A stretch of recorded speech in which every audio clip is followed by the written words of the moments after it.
Speaking of the Cowboys law, this offseason, since the moment we lost in Green Bay, it's just been dark cloud after dark cloud, drama after drama. I didn't have Cole Beasley on my bingo card, man. We had Cole Beasley jumping out the window in regards to CeeDee Lamb. So when you look at this season, this offseason particularly, do you feel more confident where we stand today in July in 2024 versus where you stood last year?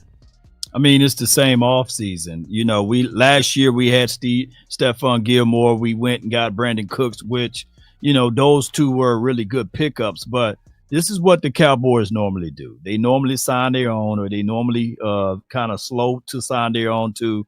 And this is what they do. And every offseason, the expectations are either extremely high or extremely low. And now we're in the off season where everything is kind of like extremely low. A lot of people are not really high on Zeke coming back. A lot of people are not high on Dak Prescott, believe it or not. A lot of people saying that, hey, CeeDee Lamb, he's not a Justin Jefferson. It's crazy, right? Right. But he's our Justin Jefferson. Right. And it is what it is. So every off season is always like this. But I would take this off season opposed to Malik Neighbors out there in the strip club, right? Right. At least CeeDee Lamb doing training camps with the youth, right? Right. And at least Micah Parsons is traveling the world, and you don't have to worry about Micah Parsons racing streetcars, running around barefooted in the strip club racing somebody. Right. Micah Parsons is pretty much, hey, I'm going to work out in the sand on the beach, then I'm going to also go to Tokyo, and I'm going to come back and do my thing. So I would rather have these group of guys here opposed to what we used to seeing with the Pac-Man Jones of the world, right, and Sam, what's the dude name, Hurd, and all of those Sam boys. Hurd, So we grew, we're having the best off season possible. Yeah, and it's funny that you mentioned that, Law, because I feel like, because we talk to thousands of Cowboys fans a day, I feel like we're always just wanting what someone else got, but we never appreciate what we have. And for someone who lives in Kansas City, they all season, them boys been in trouble ever since they walked out of Vegas. You know what I'm saying? Like, there's been story after story, arrest after arrest. But the little things that Cowboys players do, we just harp and nitpick. I would take a podcast over being out in the club throwing money. I would take going to Tokyo, Japan, and expanding your brand versus drag racing and street. Like, there's so many different things that Cowboys players can get into. But I feel like Cowboys fans, we always just looking at someone else. Like, what else? Look at what everybody else got, saying, I want that. Well, first you have to learn to appreciate what you have before you can start asking for something else. So I think that's the problem. Now, speaking of appreciative of what we have, me personally, I feel like we have a solid head coach in Mike McCarthy. Would you agree? What's your thoughts on Mike McCarthy? Yeah, 12-5, 12-5, 12-5, 3 years straight is hard to come by. Right. And especially in the world of the Cowboys, people think that this is happening all the time. No, this haven't happened since the 90s, and that's a long time. So, yeah, I like Mike McCarthy. I just think that his back is against the wall, because he don't have a futures contract. So do Mike Zim. He don't have a futures contract. And I'm not finna build my house on quicksand, because that's what the Jones family is doing right now. There's no future for Mike McCarthy outside of, hey, it's pretty much make a deep run. I could argue that, hey, this is pretty much Super Bowl or bust, because that's just how the Jones family is pretty much got this thing all going, especially with CeeDee Lamb with no futures contract, as well as Dak Prescott. This is crazy. Yeah, and that is one of my biggest concerns. You hit the nail on the head, Law. When you have these prove-it deals with the head coach and also the defensive staff, it's hard for the players to buy in, because you don't even know if we don't know if Mike Zimmer going to be here next year, right? You know what I'm saying? Like, we don't know what's really going to happen. And for the organization, they haven't gone all in on anything. So how can you ask a player to commit to something that the organization hasn't committed to? Now, I think the team will rally behind Mike McCarthy, because from what I hear in house, they like Mike McCarthy. He's a player's coach. Like, they really can rally around him. But I feel like with Coach Zimmer, it's going to be the biggest hurdle, because you come here trying to change everything. And, we've been one of the top defenses under Dan Quinn, and you try to take away what some of the players does well, they might rebel. And it's just like, I wish the Cowboys would commit to somebody. You know what I'm saying? Give me, besides Jerry Jones, right? Can we commit to Jerry Jones? He's the only one locked in. But it's like, just commit to somebody. But I feel like with the all-in approach, it's actually they hedge their bets. It's just like, like you said, Super Bowl or bust. And I asked this question to the chat, and I'll ask you this, Law. We go, let's say we lose a division, but we're 11-win team. Right. Go to the wild card. We beat Tampa Bay in the wild card, lose a close one to San Fran again in the division. Does Mike McCarthy deserve to have his job back? I think he does, right? Right. You know, so I just feel like, you know, we're setting something that we haven't done in 30 years. That's the expectation. Like the Cowboys have the audacity to be Super Bowl or bust. It's like the standard all of a sudden now under Mike McCarthy, when that wasn't the case under Jason Garrett. So it's just like, I don't understand it. So we'll definitely have to keep our eye on it. So, you know, you mentioned Mike McCarthy, right? But another thing that we have to focus on, because the Cowboys have yet to make a decision, is on our quarterback and Dak Prescott.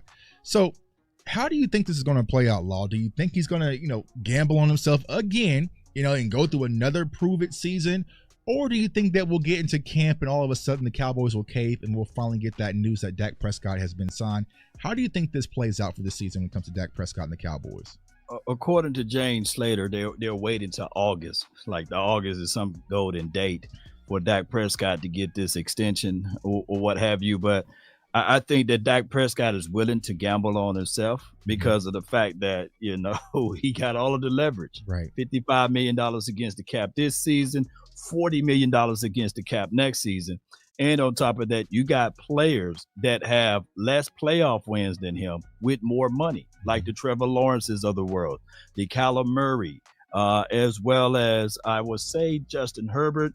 Lamar Jackson got the equivalencies of playoff wins with 2. So, and a lot of people like to say, well, Law, those guys been in the league less than Dak Prescott. Well, excuse me. Right.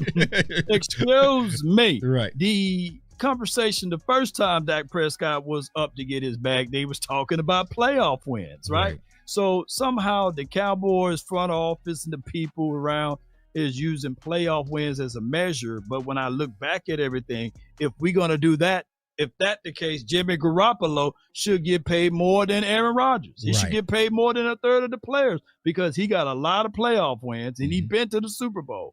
So that whole questioning about playoff wins should be thrown out. You look at what he's able to do during the regular season. He gets you to the dance. We just need other folks to step up. Yeah, and I think that's the frustrating part, right? Is because every year Dak has to prove it, right? It's just always happening. Right. Now here's what I will say. Here's the good part, Cowboys Nation. When Dak has to prove himself, he gonna prove it. So if he goes into this year and he's gambling on himself, he gonna set it on fire and only raise the bag up. But I feel like if the and this is kind of what I kind of heard, like, you know, when I was kind of at the Super Bowl and different things. The Cowboys feel like they can let Dak play on this 1-year deal, and they can win him back in free agency next year. And I'm like, you guys are playing with fire, right? You know what I'm saying? Like, it's just a game. Why would you play that type of game when it comes to your franchise quarterback and wait until August? I just don't see the benefit, right? Because I just don't see the benefit. I mean, of course, you can get some post-June money, but that's not going to be enough to sign Dak. And you have another player that we'll talk about here shortly that you need to sign. So I just don't understand the games that the Cowboys are playing. And I just think that we're getting to a situation where Dak might get out to Oxnard and say, okay, season started. We're shutting down negotiations and we'll lock it and we'll talk about it next year, which I don't want the Cowboys to be in that situation. Now, we talked about our quarterback. Right. Now, our wide receiver, he ain't going to play Mr. Friendly games. He's not going to do the corporate games and show it's a voluntary and mandatory and show up to the schedule. He ain't going to do none of that. Right. CeeDee Lamb says, hey, I will show up when y'all sign my check, right? So how do you think that happens and plays out when it comes to CD? Me personally, I think CD's going to miss a lot of camp, to be honest with you. Right. Yeah, they're preparing for it. He's scheduling youth camps and everything and saying, okay, if this is what you guys going to do, then I'm going to focus elsewhere. And on top of that, he's working out, doing what he need to do. But you losing and you're missing chemistry, even though Dak to CeeDee Lamb should still have some chemistry. But keep in mind that last year was the first year of installing Mike McCarthy's particular offense. And it took about to week 6, week 7 before those boys get to cooking. Right. So I would say the Jones family, in the history of the Cowboys history with that 88, no 88 ever put up the type and kinds of caliber of numbers that CeeDee Lamb exhibit and exuded last year. So It would be wise for the Cowboys to not play around with fire. Go ahead and pay your guys. There's no excuses for this. I'm old enough to remember the Philadelphia Eagles. They gave their quarterback $250 million. AJ Brown is getting $32 million APY. Smitty is getting anywhere between 25 to 26 million APY. It's not like if you combine those two numbers, right? That's 57 million in the wide receiver room, right? It's not like CeeDee Lamb is asking for 45 or $50 million. He's asking to pay him what the market is, and the market for him, based upon the numbers that he exhibit and exuded since he's been in the National Football League, is very comparable to Justin Jefferson. So there's no way that you can look at it and say, well, look at these touchdowns that Justin had and look at CeeDee Lamb, and they are years apart. No, they're literally similar.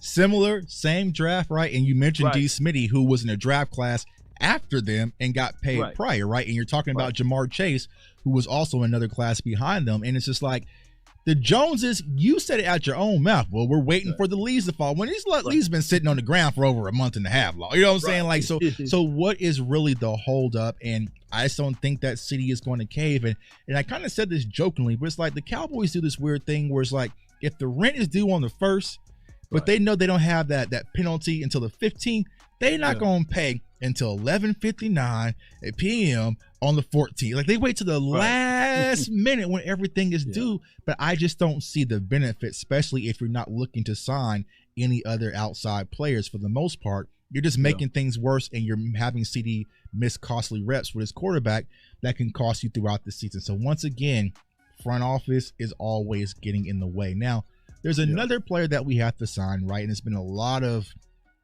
talk, I'll say talk when it comes to the line and Micah Parsons. Now, me personally, I don't understand it, right? But it just is what it is at this point, and we can't fix it. But for the player aspect, right, for Micah Parsons, where do you see him taking that next leap, and how do you think that Coach Zimmer can actually help Micah Parsons taking that ultimate leap? Because I know a lot of people have narratives that he, quit in the second half of the season, which is false. I'm gonna drop a video on that soon. But it's just like there's a lot of these little narratives floating around when it comes to Micah. So where do you see the next big leap for Micah, and how can Coach Zim help him get there? Well, people are always looking for who they can shank with the butter knife on this team. It's got to be some of the players that's at fault, not the front office, right? And Parsons, I like the analogy that you used a while back with the zombies. Micah Parsons is bitten by the zombies, or the fan base is bitten by the zombies of thinking that he is the problem, just like Dak Prescott is the problem on offense. And then the first thing fans would say, hey, it got to be the players, because in big moments, in big games, that these guys go absent, and there can't be Jerry Jones. Well, I look at the team, the collective team, is just like what you said. It's all about what's happening up top that relates to what's happening down below. As above, so below. The fish rot from their head down. And when I look at Micah Parsons, I look at him in this particular confines of system that I think that Zim would probably use him better or more into different ways, and not just put him in the corner and just use him as edge, because he already lamented the fact that, if teams are trying to plan to take away Parsons, then I would counter plan that to put him in positions to win. Now, granted, we haven't seen a lick of training camp or a season game or none of that stuff. So we don't know. So it's all speculations at this point, and it's an old wait and see. But far as Parsons getting his bag and getting his paper, he can wait. He can wait until next season. Now, the price going to go up. Now, of course, when you look at Joshua Allen, the brother, the one down in Jacksonville, he got his bag. He got a lot of money for an outside linebacker. And then if you look at what, let's say, Nick Bosa got, that's a lot of money. He getting quarterback money to be an edge rusher. So you looking at Parsons somewhere in between that, and you're looking at a year removed. I'm looking at Parsons way better than a Joshua Allen, and I'm looking at Parsons right there at the toes, or right neck to neck with Nick Bosa on what he's going to get. And the Cowboys got to make a major decision before TJ get his bag, and for anyone else to get their bag. So they're in a weird situation where they don't have to be if they just go ahead and follow the order of operations. Right. You're supposed to pay your mortgage first, which would be the quarterback, right? Right. And then pay the other ancillary pieces, which would have been your wide receiver. And just on the money, it would have been time to pay Parsons. But by them waiting so long, right? Till the rent is due. Now you got all of these other bills that's due on the same asking day. for a payment plan. You're trying to make it your mind up, try to get an extension. You know what I'm saying? Try to get an extension. Come on, man. My rent due, man. It's 15. I just paid it. Hey, can I get an extension on this light bill? Can the water bill be extended? Yeah. Can I not pay my doggone property taxes? All of that stuff, man. It's all crazy, bro. Yeah, they doing that. They try and get that extension, man. But then that Micah bill gonna hit that auto deposit, man. Then you get that Deron Bland bill. Now you broke. You know what I'm saying? My goodness. Deron Bland next year. Yeah. And I talked to the Blands, man. If people fail to realize, if Deron Bland gets 4 or 5 interceptions this season, his bag is going to be equivalent to what Trayvon got. Yep. He's going to demand that because that's what the market says, and that's what his production is speaking loudly with. Right. So they're going to have to make sure that they secure that. And then guess what? What if Zach Martin is not willing to retire? What if Osa's sitting here saying, hey, I need to get my bag. Right. It's a contract year for me. And what if the Jones family don't have the cojones to tell D-Law once again, hey, you hit the road, know? So there's a lot of folks that they got to pay. Yeah, exactly. And I was saying this earlier, right? The Cowboys pride themselves on being a draft and develop. Well, you can't be mad when them players develop. You want their money. Like, this is what you want. You know what I'm saying? You don't want to pay nobody outside. You want to keep these players in-house and play them for the low, right? Because they were at low-value draft picks in the 5th round and 6th round. But when they develop and call them all pros and all stuff, like, you're going to have to pay them that price that they deserve. So you got Mike, you're going to have Deron Bland, so it's going to be interesting to see how things play out. Now, before we shift over to the positive side, Law, I'm going to ask you this, right? As we sit here in July, as we gear up for camp, what is the one red flag you saying, listen, we got to fix this right now or else it ain't happening, Cowboys Nation? What's that one thing you would pick right now and say? Man, it's a twofold. Whereas if you don't fix the offensive line, your running backs will suffer and your quarterback to a degree. So we got reservations, big holes, whereas we don't know where Tyler Guyton can hold his ground. And we don't know whether or not Brock Hoffman can be that guy inside as the center. So that's why when we get out there to Oxnard, I got to pay real big attention to the offensive line and vice versa. The interior defensive line, we got to fix that. If you don't fix that, running lanes will be open. Linebackers get washed out and gobbled up, and we'll have the same problem. So we got issues down in the trenches on both sides. Well, not issues, bro, but more like reservations. Yeah. And I agree, right? For a team that wanted to pride themselves on the trenches and getting tougher, well, we have a lot of question marks in the trenches. Right. We do. You know what I'm saying? So it's going to be interesting to see how things shake out. But me personally, defensive trenches is my biggest concern, especially the defensive tackle and interior, because you can't go on a stop the run campaign all summer and got the main ingredient. You know what I'm saying? You're missing the main ingredient to stop the run is the defensive nose tackle. You ain't got that right now. Right. I want to see how things shake out with Mozzie. Now, to get over to a more positive note before I let you go, Law, right? I feel like as of right now, we're a solid team. We're going to be a good team. You know, as long as Dak Prescott is staying out there, we're going to be a competitive team. But what are some ways, even with the offseason blunders, with all the drama and, you know, not paying nobody and not bringing outside guys, how can we really turn this corner and compete for a championship? Because I want a championship. No, you want one. Everyone watching this right now want a championship. What are some things that we can do to turn that corner and be championship contenders, not just a playoff team? Well, on defense, you got to stop the run. It goes back to the trenches, what we were talking about, alluded to, is I need for the coaching staff to be real with the front office. If Denzel Jackson and Rodgers not it, then that coach need to tell the front office or whoever doing the evaluation, hey, this guy can't bust through a wet paper bag. I need for us to go out here in the acquisitions to pick up a true interior defensive tackle. Also can do it as a 3-tech, but we still need somebody to gobble up and stop the run, right? So we need truth with this particular front office. The same with the offensive line. If they don't see any growth with the run game, if we getting hit in the backfield, tackles for loss, or we don't have a concise plan, then we need to pick up the phone. Was it David Bakhtiari? That's how you say that man's name. If he's out there, bring him in. You know, hey, he's an old broom. A new broom can sweep the floor good, but that old broom can get those corners, right? You bring him in. Also with you got to be real. Right. You would probably hear that, hey, Brock Hoffman could be that center, but if he's not, don't play the political game now. Right. If he's not moving stuff around, because I was out there, nobody was talking about Brock Hoffman last year. Right. So if Tyler Biadasz outperformed Brock Hoffman, not saying that he can't grow within the confines of a year, but don't try to sell me that, hey, man, Brock Hoffman is that guy for the 2024 season. No, don't do that. If Cooper Beebe is the dude, you put him there, go through the growing pains, be ready for week 2, week 3, week 4 with him. Maybe he wet the bed a little bit week 1, but I want my guys to be sustainable enough for the back end of the season, and the best way they can get that going if they get out there and play. Yeah, I agree. Yeah.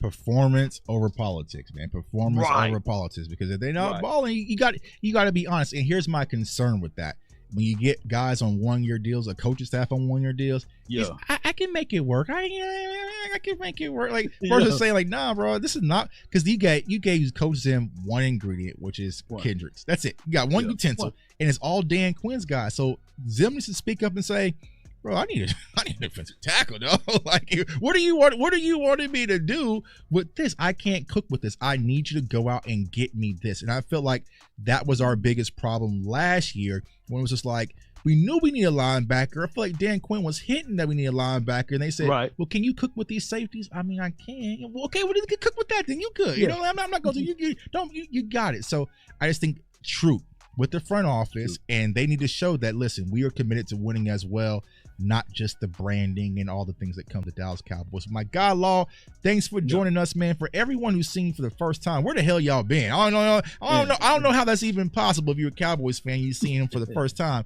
But if you are, let everybody know they can find you, my guy.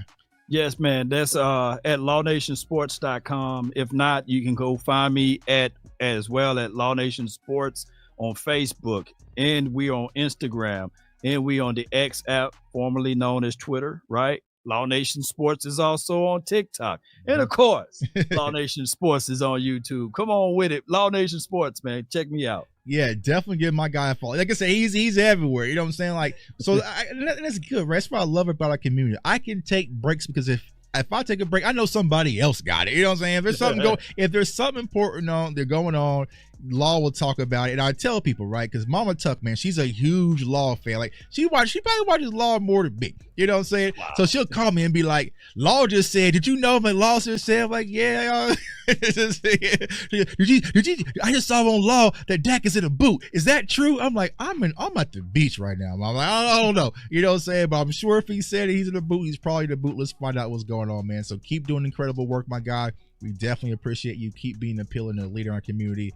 And we gonna continue to rock, man. And for everyone to see me for the first time, J Tuck, follow me on all social media platforms, JTuck151. Subscribe to the YouTube channel, CFO Sports. We got a lot more guests coming on. We're gonna drop banger after banger after banger. This was just the first ripple effect, right? But we're gonna cause an earthquake because new media is here, and we are here to stay, and we are not going anywhere, man. So I want everyone to stay safe.